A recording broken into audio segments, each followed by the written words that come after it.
حسين ابو علاوي. اي اوكي. شنو هاي؟ ليش اللون؟ ها؟ لون غيره، بعد سن سؤال غير هيك كلاوات. كلاوات لاوات ما يخالف. كابتن بس اللاعب مال اليمن. يلا. خل هو يلعب 16. اليمن النوباني. لا انت يا معود.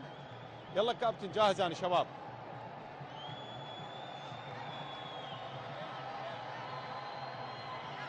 نعم مساء الخير زميلي حسن.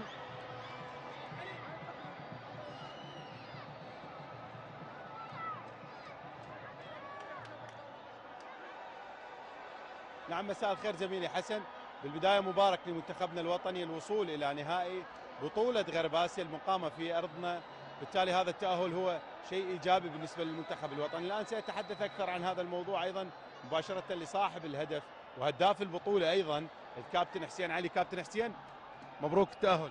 الله يبارك فيك. بسم الله الرحمن الرحيم. مبروك للجمهور، مبروك للكادر التدريب، مبروك للاعبين، مبروك لكل المعنيين على الرياضة العراقية. الحمد لله والشكر قدرنا يعني نتأهل، ومن بداية الشوط الأول قدرنا نحسم المباراة، قدمنا 2-0 وقدرنا نحافظ على النتيجة والحمد لله والشكر. يعني الأهم شيء الصعود للنهائي. حسون اليوم هداف البطولة. ايه الحمد لله والشكر. يعني هذا ما اجى عن فراغ، اكيد من زملاء اللاعبين اللي ساعدوني، اكيد يعني ضربتين جزاء يعني حصلوها اللاعبين اعطوني وانا اللي انفذ، والحمد لله والشكر. ان شاء الله بالمباراه النهائيه نسجل الرابع وان شاء الله هداف البطوله. تعتقد اليوم اقترابك من المرمى راح يكون ايجابي بالنسبه لك، خصوصا يعني خطه اللعب اللي موجوده لك اليوم اعطتك مساحه اكبر؟ صح اكيد. يعني المباراه السابقه غير المدرب التكتيك، وهذه المباراه غير التكتيك.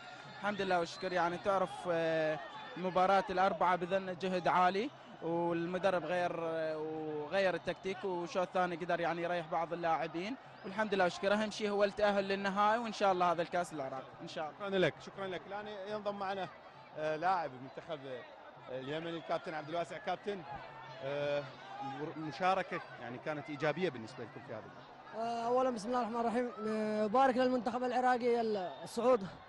راح يعطي طابع حلو للنهائي بحضور الجماهير، وثانيا تعتبر بطوله ناجحه لنا في ظل الاعداد اللي كان، وكان الرتم فيه تصاعد، والحمد لله قدرنا نتعدى البطوله بدون اي اصابه، اللهم لك الحمد، وخرجنا بالفائده الكبرى. قريبه من الاحتراف بالعراق؟ والله تشريف نحترف في العراق في اي مكان، احنا جاهزين لاي شيء ان شاء الله. شكرا لك. نعم يعني حسن الاجواء جميله صراحه، الاحتفالات متواجده بالنسبه لجمهورنا، شيء ايجابي ان تنظم كربلاء هذه البطوله.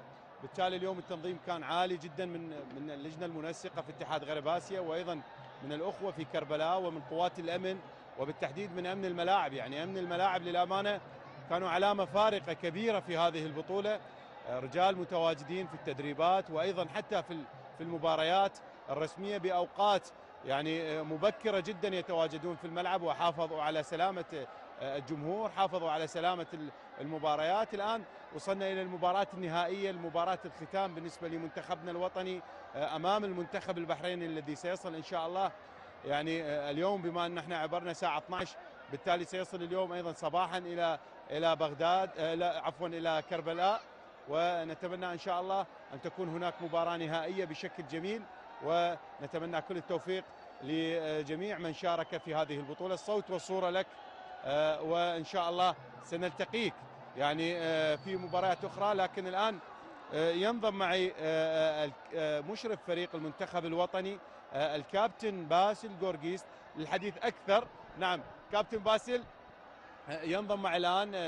كابتن باسل مبروك تأهلنا للمباراة النهائية. مبروك عليكم كلكم. الحمد لله انه المباراة ما كانت سهلة بصراحة، ورغم انه هذا الجو الحار والرطوبة العالية، الحمد لله ان اللاعبين ادوا واجبهم، رغم انه بالشوط الثاني كان الاداء يعني محافظين عليه، وخاصة ان المدرب التجأ انه تغيير اللاعبين واعطاهم راحة كاملة ايضا لمثل اللاعب حسين علي، يعني طلع اول 10 دقائق. فالحمد لله انه اللعب او الطريقه اللي كان يلعب بها المنتخب الوطني هي انه يحصل النقاط الثلاثه، والحمد لله. سمعنا كتنج كان منزعج من وصول البحرين للنهائي. لا يعني راح نلتقيهم بعد فتره، وبالتالي كشف يعني هي نفس الشيء، هي نفس الشيء، يعني حتى البحرين لهم نفس الشيء تكون انه راح يلتقون معي، ما اعتقد انه منزعج من هذا الشيء، اي فريق يجي احنا حاضرين له. شكرا لك كابتن. شكرا لك. شكرا لك. نعم حسن، الصوت والصورة لك، نلتقيك ان شاء الله في تغطيات اخرى.